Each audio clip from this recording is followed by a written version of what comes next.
Remue ménage. Remue ménage.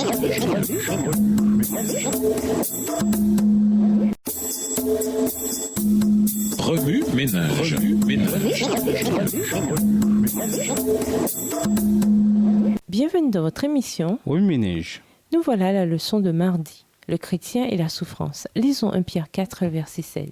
1 Pierre 4, verset 16.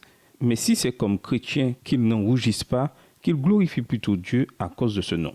Hémorragie, choc psychologique, lésions nerveuses, épanchement péricardique, suffocation. Voilà ce qui se passe quand on est crucifié.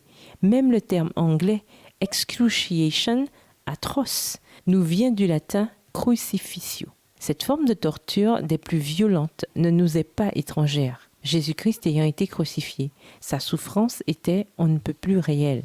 Meurtre, viol, enlèvement, vol, mort, intimidation. Voilà les conditions actuelles au Moyen-Orient et ailleurs où des chrétiens sont persécutés en raison de leur foi. En arabe, le mot pour chrétien est Nasrani, littéralement Nazarène. De façon semblable à la persécution des Juifs sous la domination nazie, les chrétiens arabes sont une cible pour les organisations terroristes. Les militants islamiques ont marqué des maisons qui logeaient des chrétiens de la lettre arabe par N, signifiant Nasrani ou chrétien. Nos frères croyants sont témoins de la souffrance et la subissent à cause de leur profond amour pour Christ. Ces chrétiens que les musulmans radicaux considèrent comme la plus grande menace sont assassinés à cause de leur foi en Jésus-Christ, le Fils de Dieu. Avoir une armée de disciples à la foi inébranlable, prêts à mourir pour répandre le nom du Christ dans le monde entier est contraire à leur tradition et à leurs croyances.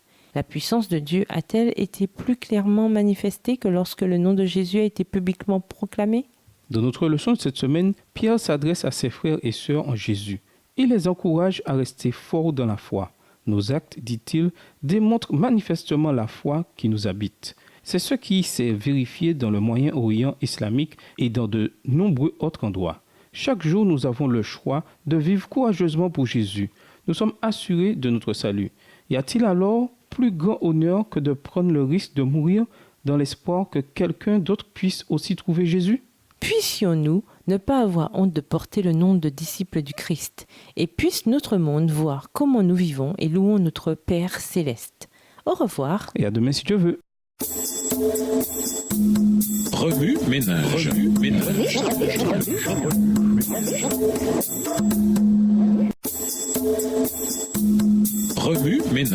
ménage.